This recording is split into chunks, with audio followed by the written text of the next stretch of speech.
আজ থেকে 1 সেপ্টেম্বর অবধি কল্যাণী বিশ্ববিদ্যালয়ের বাংলা বিভাগের জার্নালিজম সার্টিফিকেট কোর্স শুরু করলো 10 দিনের সাংবাদিক হবার কর্মশালা।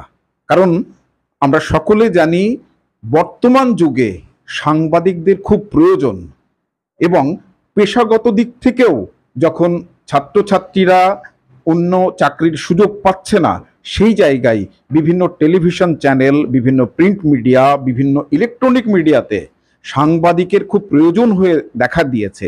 তাই আমরা তাদের কথা ভেবে এবং প্রকৃত সত্য ঘটনাকে সকলের সামনে তুলে ধরবার জন্যে সাংবাদিক গড়ার কাজে নেমেছি। কল্যাণী বিশ্ববিদ্যালয়ের বাংলা বিভাগ এর আগে 4টি ফেজ করেছে, এটি 5ম ফেজ। এই 5ম ফেজে ওয়েস্ট বেঙ্গলের বিভিন্ন জেলা থেকে, সে পার্বত্য এলাকা, রুক্ষ এলাকা, দক্ষিণ 24 পরগনা, সব জায়গা থেকে জড়ো হয়েছে প্রায় 100 জন ছাত্রছাত্রী। তারা আজকের থেকে শুরু করলো সাংবাদিকতার কোর্স। তাদেরকে আমরা লাইভ কিভাবে করা যায়, কিভাবে রিপোর্ট লিখতে হয়, কিভাবে অনুষ্ঠানের সঞ্চালনা করা যায়, কিভাবে সাক্ষাৎকার নেওয়া যায়, কিভাবে ক্যামেরা ধরতে হয়, সমস্ত কিছুই হাতে কলমে শেখাচ্ছি। আর ক্লাস নিচ্ছেন কলকাতার বিভিন্ন টিভি চ্যানেল, বেতার কেন্দ্র এবং প্রিন্ট মিডিয়া এবং বিভিন্ন বিশ্ববিদ্যালয়ের অধ্যাপকরা এবং সাংবাদিকরা। আপনার নাম?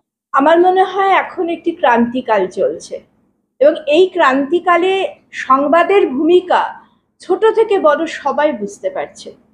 একটি সংবাদ কিভাবে ঢেউয়ের মতো আছড়ে পড়তে পারে আমাদের জীবনের বাইরে এবং ভেতরে, সেটা কিন্তু, সেই জায়গাটা কিন্তু সংবাদই তৈরি করে দেয়।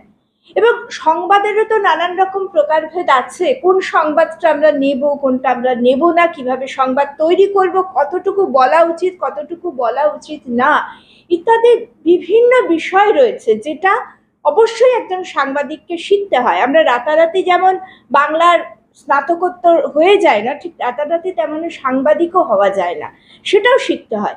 এই বাংলা ভাষাটাকে কিভাবে সংবাদের ভাষা তৈরি করে দেওয়া যায় এবং এই সংবাদকে কিভাবে জীবনের সাথে যুক্ত করে দেওয়া যায়, এই কর্মশালা আমাদের সেটাই শেখাবে প্রতিবাদের ভাষা, শেখাবে সমস্যা এবং তার থেকে সমাধানের উত্তরণের পথ। এটাই আমার বিশ্বাস। আপনার নাম?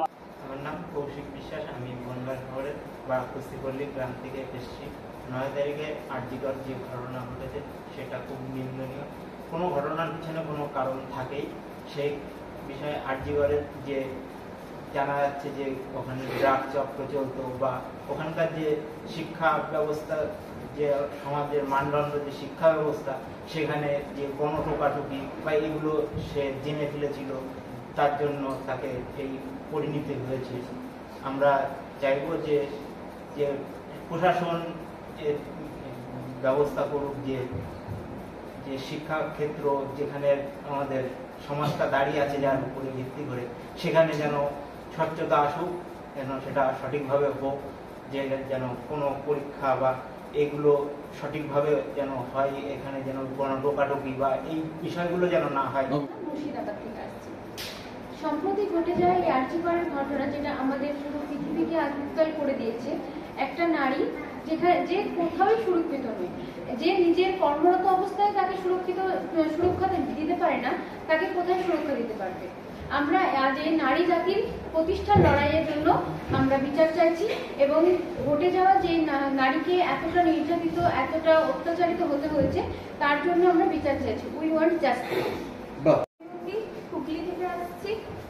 সম্প্রতিকালে আরজিকর হসপিটালের যে মর্মান্তিক ঘটনাটি ঘটে গেছে, তা সমগ্র দেশে সাড়া ফেলে দিয়েছে সমগ্র দেশের মানুষের মনে।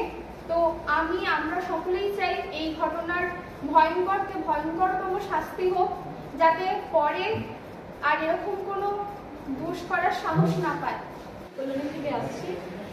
সম্প্রতি ঘটে যাওয়া আরজিকর ঘটনায় যে নৃশংসতম ঘটনা, তা শুধু পশ্চিমবঙ্গে নয়, সারা দেশে তার সাড়া ফেলেছে। আমরা